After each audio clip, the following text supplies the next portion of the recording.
and something that a lot of people really need to think about. And what I've generally found is that it takes people a few years to understand the real value of Bitcoin. And what I mean by that is, I don't know if you've seen this, but people will hear about Bitcoin, and usually the first instinct that people will have is, oh, I need to go and mine some Bitcoin, right? Like I need to use electricity to go create some free money. And then they find out that the economics of mining are like insanely difficult. Like you need to own like a lot of really specialized machines, usually from China, and you need access to really cheap electricity to make it at all viable. It's kind of like trying to go and dig up gold, right? Like it's very difficult, and most people don't do it because it's not profitable.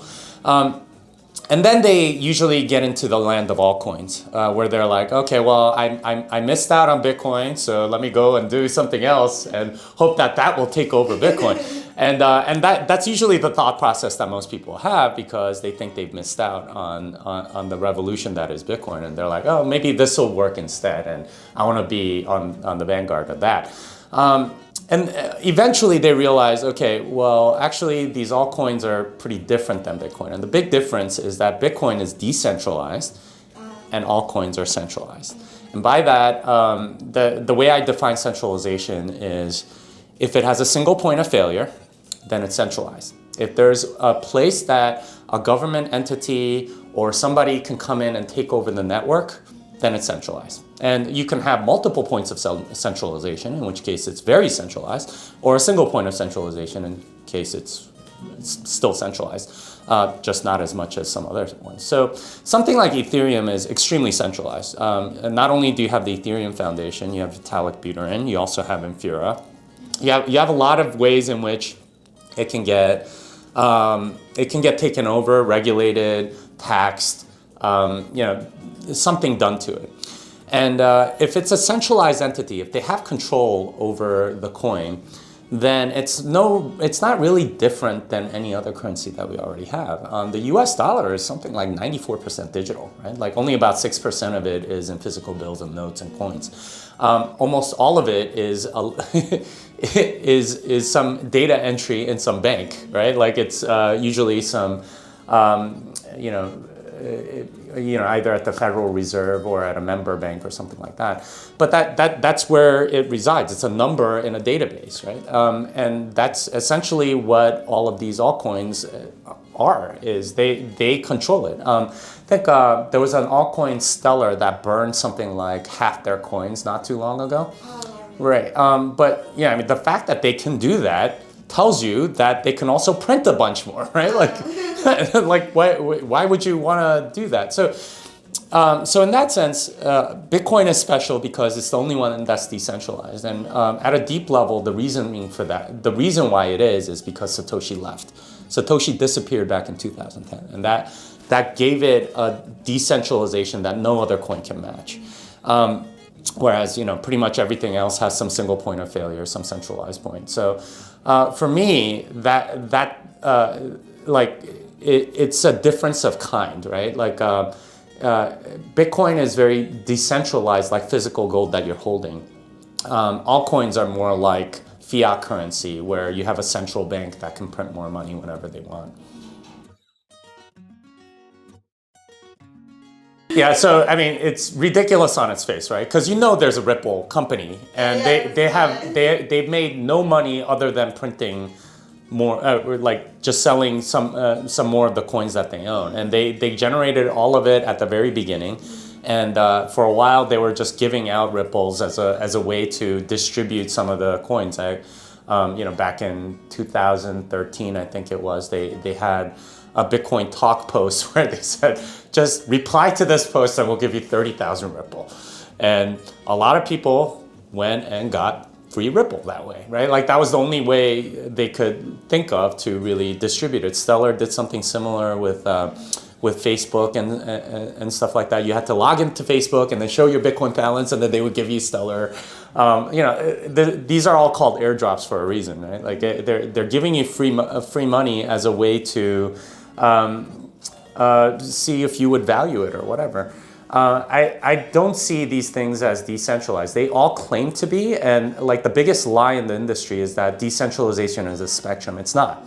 There's either a single point of failure or there's not. And if there's not, then you're sovereign over your own coins. You control your coins, right? You either control it or you don't, right? If you don't control your coins, then somebody else can take it away from you. And this is the fact of the matter in the traditional fiat system. If you have money in a bank and your government does not like what you are doing, they will seize the money. Right? You don't really own your money. And that's the reality of any of these. Even if you have cash bills, the government can always inflate it away by printing more of the money. And this has happened all over the world in almost every country. There have been a few exceptions, obviously, but I mean, talk to anyone in Latin America, like hyperinflation is a real thing, revaluation is a real thing, redoing of a currency is a real thing, and it's a massive tool of government oppression and social unrest and economic chaos and all sorts of things like that. Yeah, so in a sense, I sympathize because what Bitcoin is being used for, what that tells me is that Bitcoin is being used for store of value, right? Store of value. And a lot of people think that it's supposed to be a medium of exchange or a method of payment or something like that. From a monetary evolution perspective, that does happen eventually. But if you were, like the two use cases that I know of for method of payment for Bitcoin are if you're buying some drugs on the darknet, or if you are doing international remittances. Both of those, you do not care about price. What you end up doing if you want to buy drugs on the internet is you convert your dollars to Bitcoin, you pay for the drugs using Bitcoin, the merchant receives the Bitcoin, they convert back to dollars, and the whole time, as long as you're not getting too much slippage or reduction, friction from all of the exchanges that have to be done, like you don't care if it's $100 or $1 million. It doesn't matter. But the fact that people care about the price tells you that it's all about store value. They're using it essentially as kind of like an investment. And investment's a weird word because really you're just trying to make sure that you don't lose money. and that's a reality of most economies today, is that everyone is running to try to not lose money. Because if you keep it in cash, you're going to lose a lot of money. Whereas if you invest in stock, usually real estate, I've been all around the world, every single place, high stock prices, high real estate prices. It's because of the central bank money printing, usually through lower interest rates or something like that's endemic throughout the world. And Bitcoin gives you a way to store your value without having to do all of the research that you need to do for investing in real estate or stocks.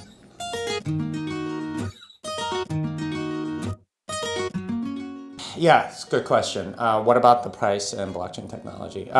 So this is one of the big mistakes I think a lot of people have made with regard to Bitcoin, which is that they think of it as a technology. It's really money. And especially the people in Silicon Valley, the people that look at it through a technical lens, think that it's something that can be improved upon, that needs iteration, that needs constant change in order to be better and better. And that's a Silicon Valley mentality. It's iterate, move fast, break things, do all that stuff. Bitcoin's very different. Money is much better when it doesn't change. Money has been very bad because it's changed so much, right? And that this is what store of value means. You want the value to stay stable. You don't want it to go do something crazy or have somebody pull the rug out from under you. So when we're talking about does the price reflect, say, like the blockchain technology underneath? No, it's reflecting really the scarcity of the actual commodity, in which we know has an ultimate limit of 21 million Bitcoins. And that's the real value. Now, there are additional properties that are very useful, like it's very divisible down to 8 decimal places. It's very portable. It's not like physical gold where you have to like transport it long physical distance. It's also extremely fungible, other than a few privacy concerns and stuff like that. Like one Bitcoin is the same as anything else. One of the things that I've learned over the years, being in Bitcoin, is that crisp $100 bill from the US will trade at a higher price than a wrinkled one in a third world country. And I was like, what? And somebody explained to me, well, if you have a crisp $100 bill, well, you could give it as a gift at a wedding.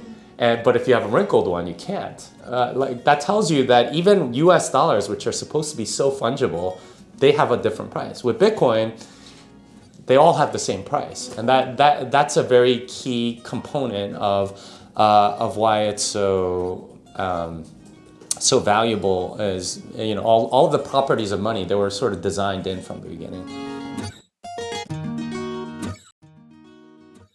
Well, first of all, he's still like being a weasel about the bet. Like we haven't signed anything or whatever. He's been ignoring me for like 6 months. Every time I email him, he'll take like 2 months to reply, and I'll reply in like 5 minutes. No, I think the only reason he entertains it at all is because it's so embarrassing to him, because he runs Consensus, the company, and he has all of these like portfolio companies, and he's basically telling them, I don't believe in you if he refuses the bet. And he's the one that proposed it to me, so it's even more embarrassing for him. But the fact of the matter is, you look at any D app right now, and they have almost no traction, like none. I mean, like you have the flavor of the month right now, which I guess is DeFi and MakerDAO and DAI or whatever.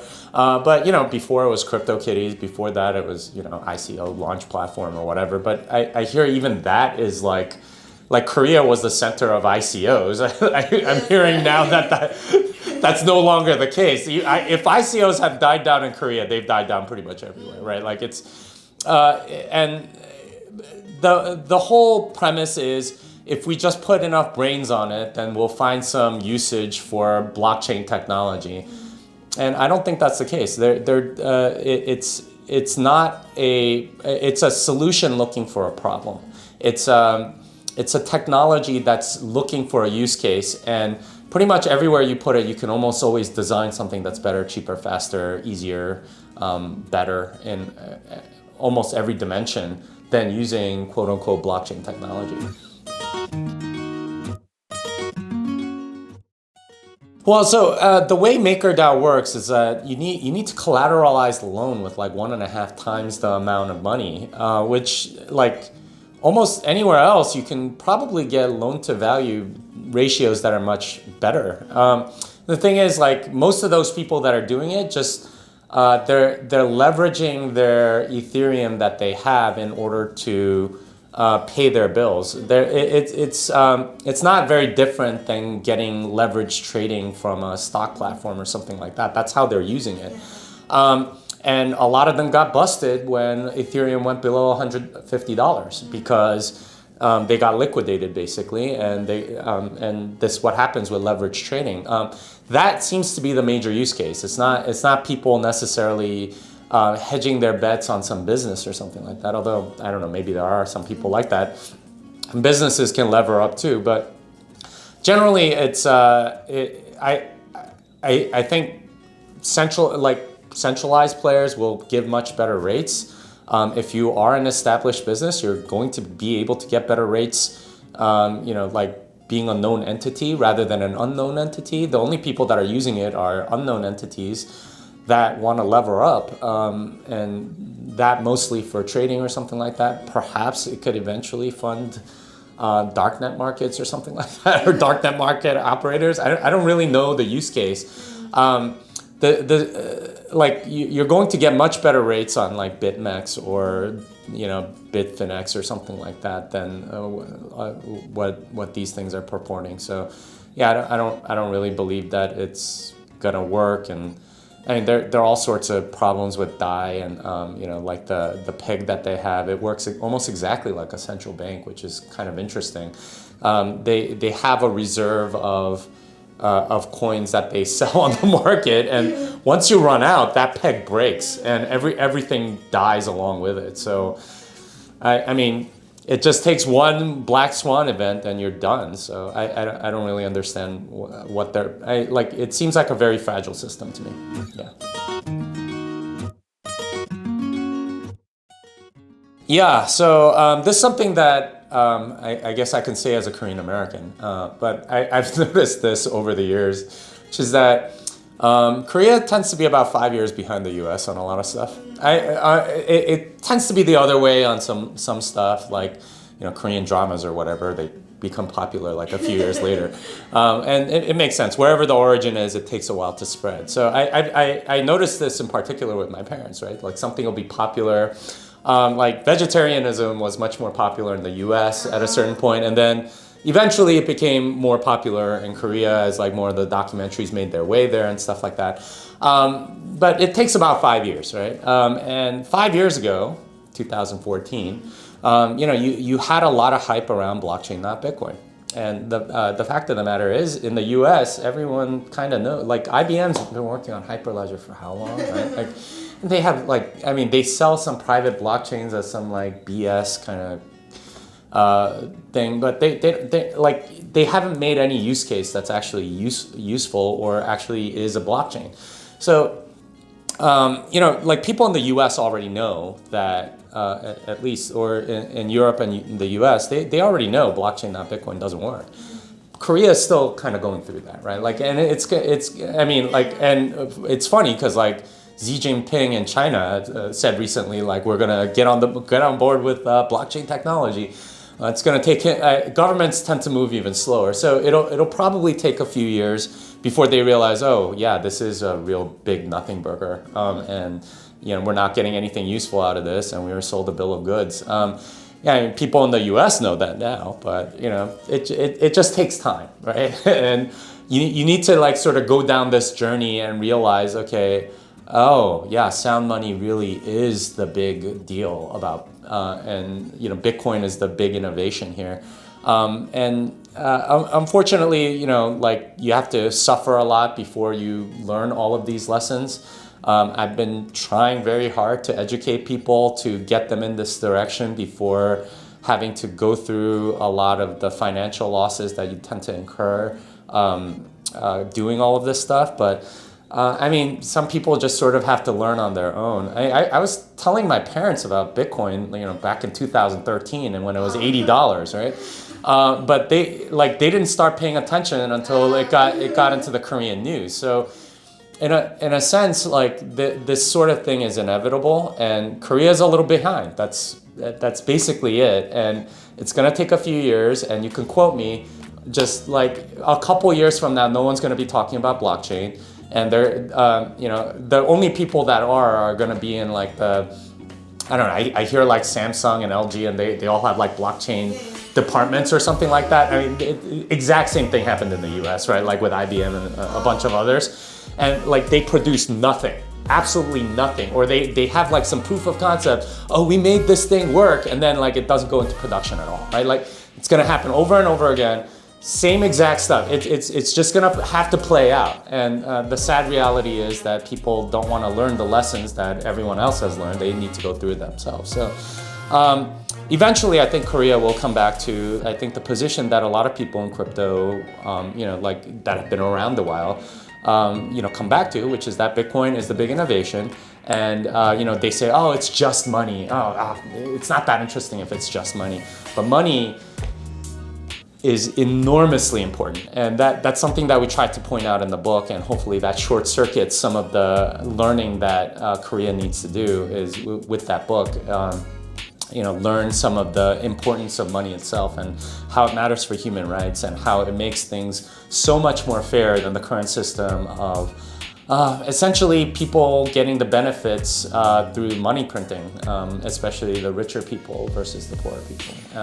And this works not just at the local level, but pretty much at a global level, where you can be some farmer in Indonesia or Africa or somewhere, and you have the same exact store of value as a Silicon Valley insider that has access to the best deal flow.